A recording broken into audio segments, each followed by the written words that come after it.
and a very good morning to you. So today, guys, we are looking at instrumental techniques in terms of chemical analysis. If you haven't done so already, please complete the retrieval quiz. Excuse the missing L from complete. So you need to select your multiple choice answer. Once you've done that, come back for your answers, and then we can self-mark our work from home. Post.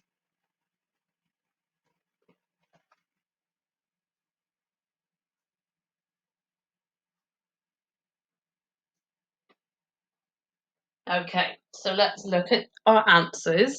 Now, guys, the whole reason I go through our answers is so that you can self-mark your work.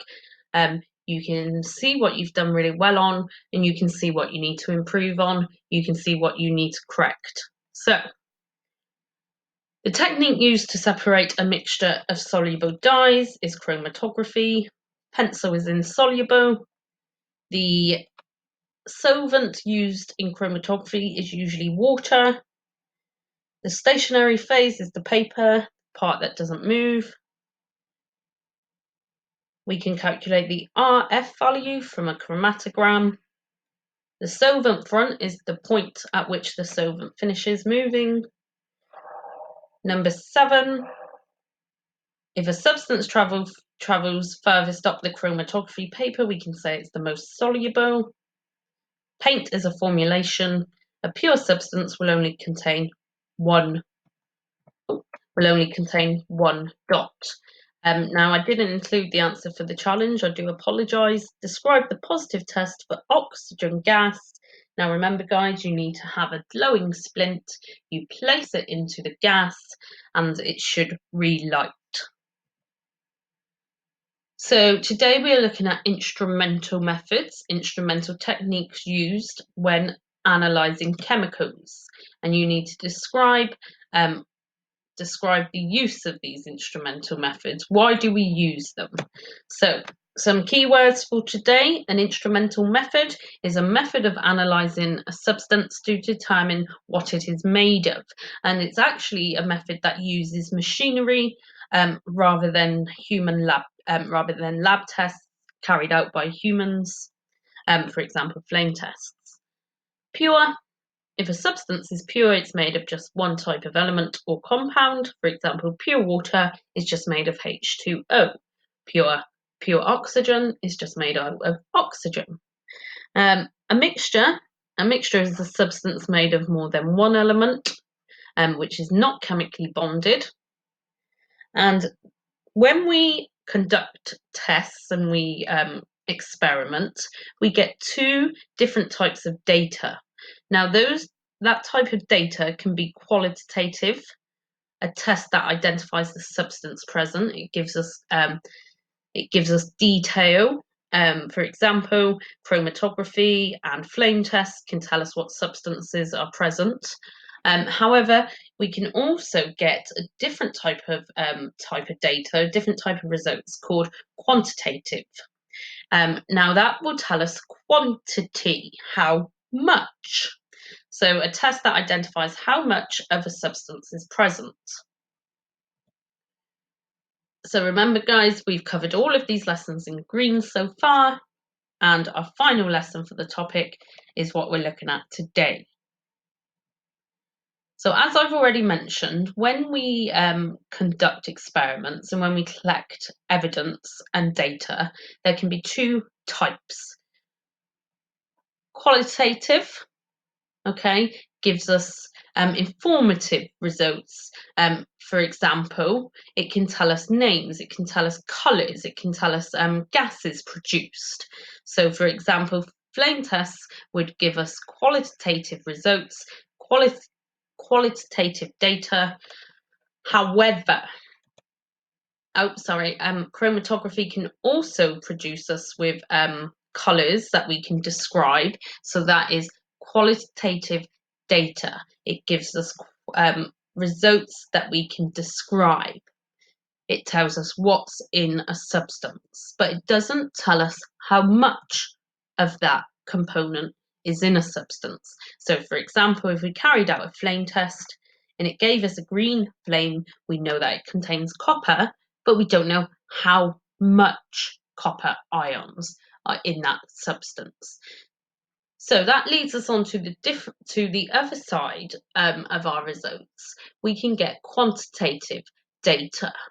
Now, quantitative data refers to quantity. Now, quantity can be in numerical forms, so it gives us numbers. It can tell us how much of a substance is present. So, instrumental analysis. This lesson is all about the instrumental techniques that we use to analyze substances. So, instrumental techniques use sophisticated machines to test and analyze substances. It can give us quantitative data, so it can give us numerical data. It can tell us how much of a particular ion is in a compound. It's better because it has higher sensitivity. It can identify really small amounts of chemicals in a substance. So sometimes if it's very, very, very minuscule amount, chromatography might not pick it up, it might not sense it. Again, a flame test might not produce a strong enough flame colour for us to identify the ions. So by using machinery and an instrumental technique, we can actually find really small amounts of chemicals in a substance. Instrumental techniques are more accurate because we are using machines that removes any human error. So for example, if you're in a lab and carrying out a flame test, what I've noticed from some of your answers is that some people are seeing the flame colour for copper as blue and some people are seeing it as green. That is what we call human error. If we remove the human from the technique and we use the machine, we are making our results more accurate. And also by using machines to analyse, we are getting faster results and more results. Machines can collect large amounts of data in a small amount of time. Now, the uses of instrumental techniques in everyday life. It's used in hospitals to analyse blood and urine samples and tissue samples to find out what is inside of them. It can be used to analyse the contents in food to ensure that they're not contaminated or that it doesn't contain anything that it shouldn't. It can be used to monitor the quality of water and air to check for pollution. It can be used to test the purity of medicines. Now, the two examples we're going to look at today are gas chromatography and spectroscopy. So we've already looked at chromatography, and you looked at this last lesson. Now, we know that chromatography can separate a soluble mixture and it can tell us what components are in that mixture. However, it cannot tell us how much of each component is in the mixture. So it doesn't give us quantifiable data. It just gives us qualitative data that we can describe. So there's another form of chromatography. Rather than using paper chromatography, we can use what we call gas chromatography, which uses a machine to find out the components inside of a mixture. And that machine can tell us the concentration of a particular substance. So not only can it identify what is in the mixture, it can identify how much of a particular substance is in the mixture. So what I'd like you to do is go to your student worksheet, click the link and watch the video on instrumental methods.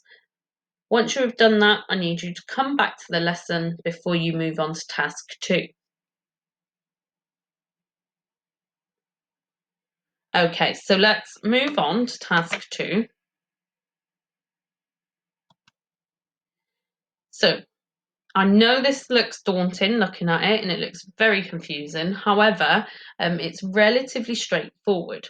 So you've just watched a video on gas chromatography. And on the screen now, we've got a chromatogram produced from gas chromatography. So a substance has been placed into the machine, it's been analysed, and this is our chromatogram, this is our results. Now, each peak on the graph will show us a different substance that is present. The higher the peak, the more of that substance in the mixture. And at the bottom, you've got a table that tells you what substances are for each peak. So what I would like you to do is have a go at answering the 3 questions. How many substances is the mixture made of? Which substance does it contain most of? And which does it contain least of? Pause the video, complete those 3 questions, and then come back to check your answers. Okay, so how many substances is the mixture made of? 4. What does it contain the most of? Well, I can see that number 1 is the highest peak. If I look at the table, number 1 is caffeine. Probably one of my blood samples. Which substance does it contain the least of?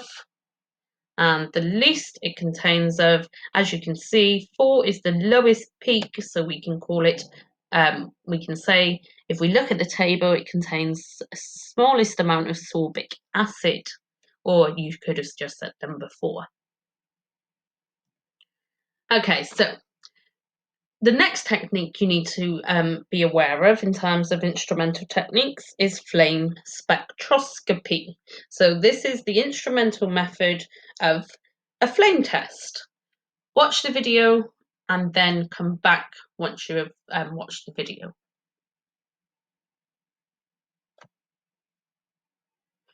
Okay, so let's look at flame spectroscopy together. So we know from the video that it's an instrumental technique that is a more accurate way of identifying metal ions in a solution. So we'd normally do a flame test, however, a more accurate way would be using spectroscopy. Now, in a flame test, if we conducted a flame test and the sample contains more than one ion, it can be quite difficult to distinguish because the colours might mix. So by using a machine, the machine can actually identify every metal ion in that compound, but it can also measure the concentration as well. So again, it's given us more accurate data, it's given us quantifiable data where we can actually see how much of a substance is in the mixture. Now, we know from our lesson on flame tests that each metal ion, when heated and given energy, will give off light at a specific wavelength, and that's why we see them as different colours. Remember, the visible light spectrum, okay, can be split up into the individual colours of the rainbow, and the reason for that is because each colour has got its own specific wavelength. Now, every metal ion has a specific wavelength that it gives light, that it produces light at, and you can see on this spectrum at the bottom, this wavelength, our spectrum of visible light, you can see that calcium has got one of the smallest wavelengths. However, on the opposite side of the spectrum, we've got hydrogen, oxygen, and sodium with the longer wavelengths.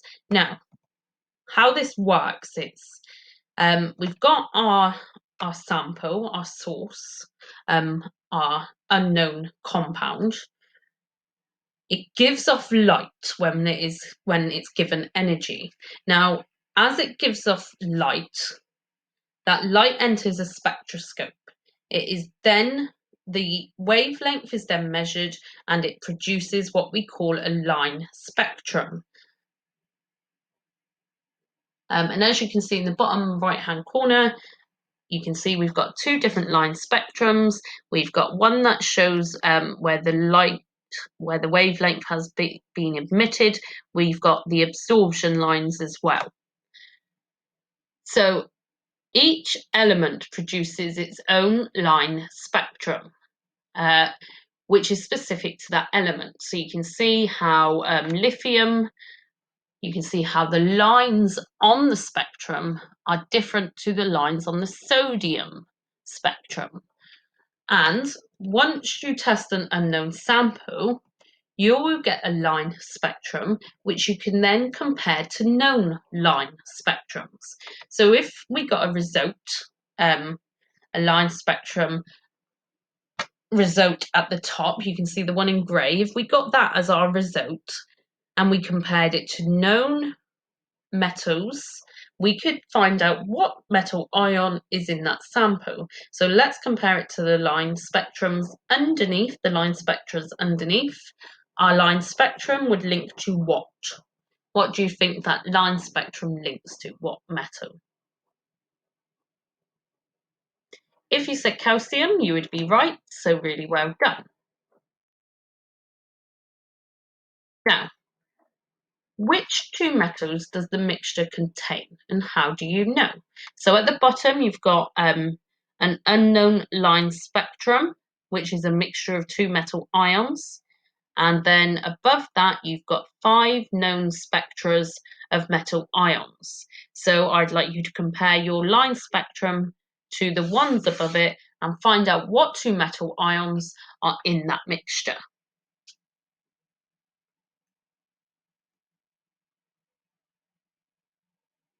Now, if you had said that it contains lithium and sodium ions, you would be right.